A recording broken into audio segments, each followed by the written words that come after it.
Rizal, hehe, iya, lagi deket sama Hikmah sekarang Kang. Cuma Neng percaya mereka bisa jaga diri di rumah selama Neng ninggalin mereka berdua tadi. Dan tidak berbuat seperti yang kita perbuat kemarin itu Kang. Waduh, malah kena telak akunya. Maafkan Akang, nggak apa-apa Kang. Neng juga salah dalam hal ini, balas Rahma. By the way, serius nih mau bahas ini di sini. Ujarku sambil mataku melirik ke sana kemari.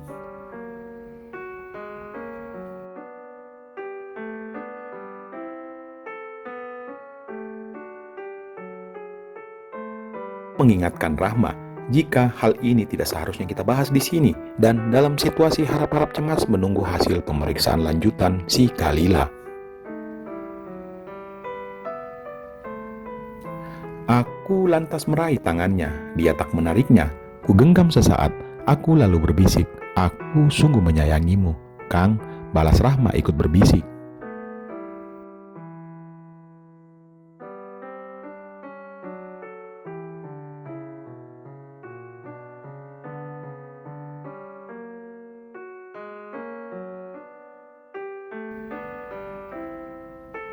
Pancaran matanya seolah mengatakan jika apa yang kulakukan ini sangat nekat. Apa suami sendiri nggak bisa menggenggam tangan istrinya? Jawabku sambil tersenyum. Sengaja ku besarkan sedikit volume suaraku agar orang sekitar dapat mendengarnya. Rahma lalu menunduk. Aku tahu dia sedang tersibuh di balik nikapnya.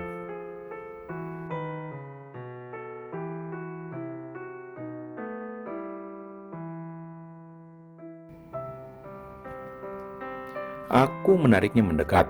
Ku dekap wajahnya, menyandarkannya di dadaku. Rahma tak menolak, padahal 2 hari yang lalu dia sudah membuat perasaanku bercampur aduk, malah membuatku uring-uringan kemarinan itu. Tapi sekarang semuanya terbayarkan. Aku kembali bahagia bersamanya. Terima kasih cinta, dan teruntuk Arni pun tak terbatas rasa terima kasihku. Karena tanpa sadar justru dialah yang memberiku jalan ini agar dapat berdekatan kembali dengan Rahma.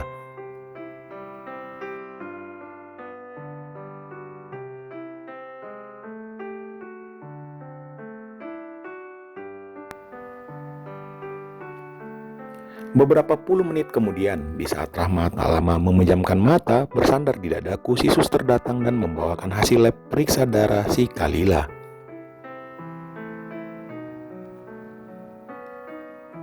Hasilnya normal, semuanya normal. Jadi artinya Kalila hanya demam biasa karena kecapean atau karena faktor cuaca. Setelah diberi resep oleh suster, aku yang berinisiatif untuk menebas obat di apotik yang juga terletak di dekat tempat front office atau kasir tempat menyelesaikan administrasinya. Sedangkan Rahma menunggu di ruang IGD. Setelah semua beres, aku dan Rahma kini sudah bersiap-siap untuk pulang. Tadi naik apa ke sini sayang, tanyaku. Aku tak lagi sungkan memanggilnya sayang.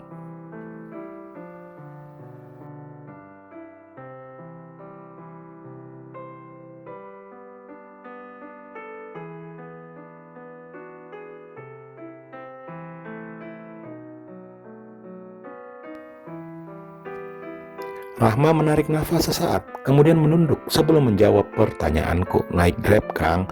Oh, syukurlah, kirain bawa motor ke sini. Enggak, Kang.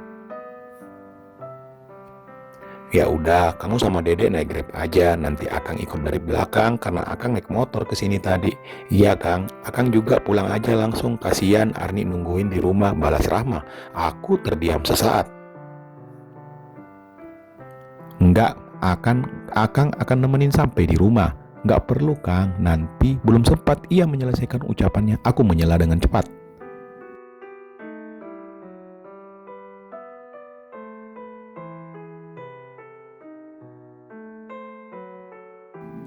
Pokoknya kali ini jangan membantah, balasku. Sengaja aku pertegas karena biar bagaimana keberadaanku di sisinya sangat membantunya.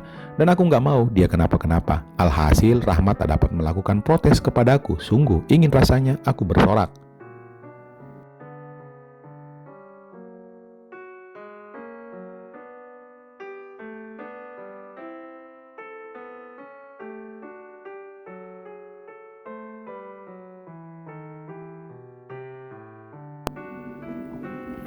Sekitar jam 1-an semua sudah selesai. Rahma sudah menidurkan Kalila di kamar. Aku hanya duduk di ruang tamu sendirian berteman dengan segelas kopi hitam.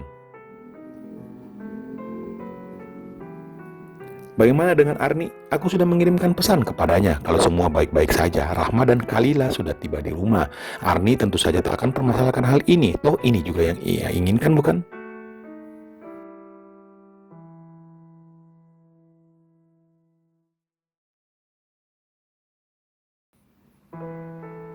Cuma ada satu pesan darinya yang bikin aku tersenyum ringan. Awas jangan macam-macam sama Ummu Kalila. Dia orang baik dan panutanku juga ya Kang. Awas loh, apalagi sampai akak kayak gitu. Bagaimana jika aku tidak memaksanya? Untung kalimat ini hanya terucap dalam gumaman kecilku saja. Bukan ku ketik dan ku balas ke Arni. Bisa terjadi perang dunia ketiga nantinya.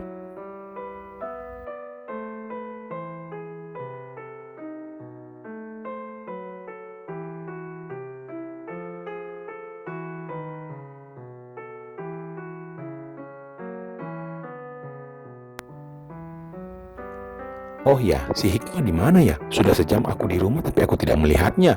Aku juga tidak bertanya ke Rahmah keberadaan si Hikmah sih. Kayaknya aku sejak tadi sibuk dengan Rahmah dan Arni saja.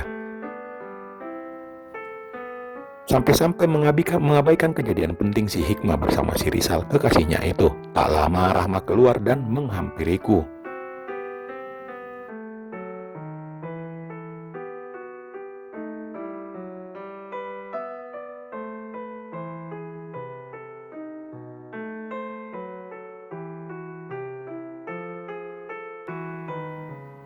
Aku langsung terpana melihat wajahnya yang tertutup nikab, rambutnya terurai dan seperti habis keramas, sungguh sangat cantik.